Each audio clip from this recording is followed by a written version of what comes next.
Hi வணக்கம், welcome to happy taste buds.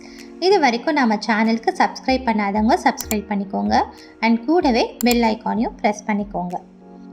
இன்றைக்கி நாம் ஹாப்பி டேஸ்ட் பட்ஸில் ஒரு protein rich side dish recipe தான் பார்க்க போகிறோம்.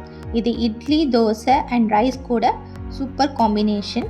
வித்தவுட் எனி டிலே இன்றைக்கி கருப்பு கடலை சூப்பு எப்படி செய்யறதுன்ட்டு பார்க்கலாம். இது ஒன் பாட்லேயே செஞ்சிடலாம். ஸோ ஒரு குக்கரில் ஒரு டீஸ்பூன் அளவுக்கு எண்ணெய் சேர்த்துக்கோங்க. எண்ணெய் சூடானதும் தாளிக்கிறதுக்கு ஒரு 1/4 டீஸ்பூன் போல் சீரகம் நல்லா பொரிஞ்ச உடனே வாசனைக்கு சின்ன துண்டு பட்டை, ஒரு லவங்கம் அண்ட் ஒரு ஏலக்காய் சேர்த்துக்கோங்க. இதுவும் லேசாக பொரிஞ்சதும் ஒரு மீடியம் சைஸ் வெங்காயம் ரஃப்பாக சாப் பண்ணி எடுத்திருக்கேன். இப்போ இதையும் சேர்த்துக்கலாம். இதையும் சேர்த்து லேசாக வதக்கி விட்டுக்கோங்க. வெங்காயம் கலர் மாறினதும் ஒரு மீடியம் சைஸ் தக்காளி ரஃப்பாக சாப் பண்ணது இதையும் சேர்த்து நல்லா மிக்ஸ் பண்ணி வதக்கி விட்டுக்கோங்க. இது ரெண்டுத்தையும் ஒரு நிமிஷம் போல் வதக்கிக்கலாம். வதக்கினதுக்கு அப்புறமா ஒரு துண்டு இஞ்சி இதை நல்லா இடித்து சேர்த்துக்கோங்க. இஞ்சி சாறு நமக்கு அதில் சேரும்போது ஃப்ளேவர் ரொம்பவே நல்லாயிருக்கும். இடித்த இஞ்சியும் சேர்த்து நல்லா மிக்ஸ் பண்ணி விட்டுருங்க. இது கூட ஒரு 1/4 டீஸ்பூன் மஞ்சள் தூள், 1/2 டீஸ்பூன் அளவுக்கு மிளகாய்த்தூள், கூடவே 1 டீஸ்பூன் அளவுக்கு தனியாத்தூள், இது மூணுத்தையும் சேர்த்து நல்லா கலந்து விட்டுடலாம். தனியாத்தூள் கொஞ்சம் கூட சேர்க்கும்போது நமக்கு சூப்பு ரன்னியாக இல்லாமல் கொஞ்சம் சேர்ந்தாப்பில் வரும். அதுக்கு தான் தனியாத்தூள் கொஞ்சம் கூட சேர்க்குறோம். ஸோ இதை நல்லா மசாலாவை மிக்ஸ் பண்ணி விட்டுருங்க.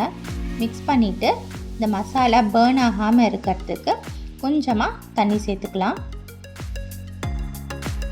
இதை நல்லா மிக்ஸ் பண்ணி விட்டுடலாம்.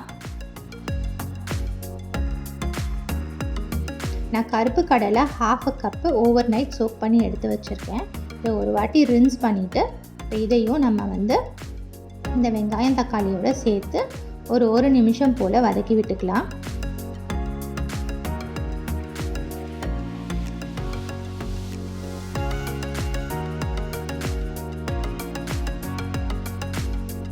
இப்போ இந்த டிஷ்ஷுக்கு தேவையான உப்பு சேர்த்துக்கலாம்.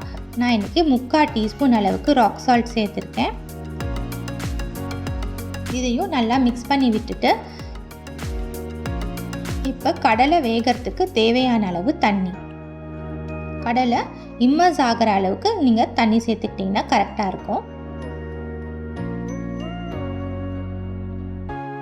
இதை நல்லா மிக்ஸ் பண்ணி விட்டுட்டு குக்கர் மூடி போட்டு விசிலோட ஒரு 4 5 விசில் அளவுக்கு நம்ம இப்போ இதை வேக வச்சு எடுத்துக்கலாம். மீன் டைம் நம்ம இப்போ சூப்புக்கு ஒரு பொடி ரெடி பண்ண போகிறோம். ஸோ ஃப்ரெஷ்ஷாக கிரவுண்ட் பண்ணி போடும்போது நமக்கு சூப்போட அரோமா ரொம்பவே நல்லாயிருக்கும். அதுக்கு ஒரு பேன் இல்லைனா ஒரு கடாய் எடுத்துக்கோங்க.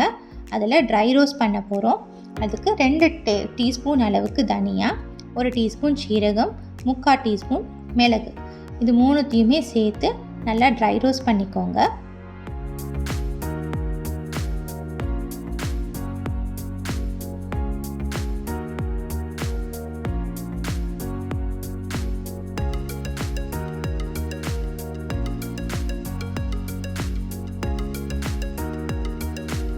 இது நல்லா அரோமா வர அளவுக்கு ட்ரை ரோஸ்ட் பண்ணிவிட்டு இதை ஒரு ட்ரையான மிக்ஸி ஜாரில் ஒரு பவுடராக அரைச்சி எடுத்துகிட்டு வந்துடலாம். இந்த மாதிரி பவுடராக அரைச்சி எடுத்து ரெடியாக வச்சுக்கோங்க. இப்போ ப்ரெஷர் ரிலீஸ் ஆனதும் குக்கரை ஓப்பன் பண்ணி பார்க்கலாம். கடலை நல்லா வெந்துருச்சான்ட்டு செக் பண்ணிக்கோங்க. கடலை வெந்துருச்சு அப்படின்னா நம்ம மீடியம் ஃப்ளேமில் வச்சு இன்னும் கொஞ்சம் தண்ணி சேர்த்துக்கலாம். அப்போ தான் நமக்கு சூப்பு கன்சிஸ்டன்சி கரெக்டாக இருக்கும்.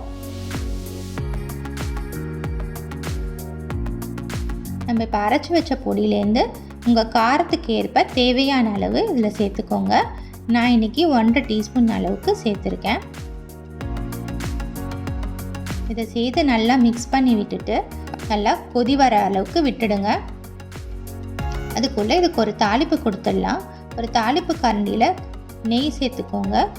நெய்யில் நம்ம தாளிக்கும் போது ஸ்மெல் ரொம்பவே நல்லாயிருக்கும், அந்த ஃப்ளேவருமே நல்லாயிருக்கும். ஸோ 1 டீஸ்பூன் நெய் சேர்த்துருக்கேன். இதோட ஒரு கொஞ்சமாக சீரகம், கடுகு, ஒரு காஞ்ச மிளகா,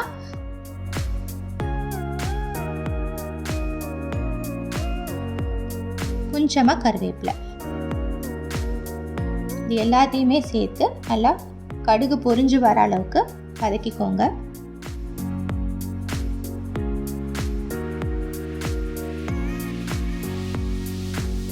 கடுகு நல்லா பொரிஞ்சு வந்ததும் நம்ம இந்த தாளிப்பை சூப்பில் சேர்த்துடலாம். சூப்பும் நல்லா கொதி வந்துருச்சு. நம்ம ஃப்ரெஷ்ஷாக கட் பண்ண கோரியாண்டர் லீவ்ஸ் கார்னிஷிங்க்கு சேர்த்துக்கோங்க. அவ்வளவுதான், சூப்பரான கடலை சூப்பு ரெடி ஆயிடுச்சு.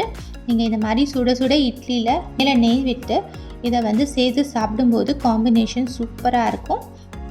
நீங்களும் இந்த ரெசிபியை ட்ரை பண்ணி பாருங்கள். ட்ரை பண்ணிவிட்டு உங்களுக்கு எப்படி பிடிச்சது, எப்படி வந்துச்சுன்னு எனக்கு கமெண்ட் பாக்ஸில் மறக்காமல் சொல்லுங்கள்.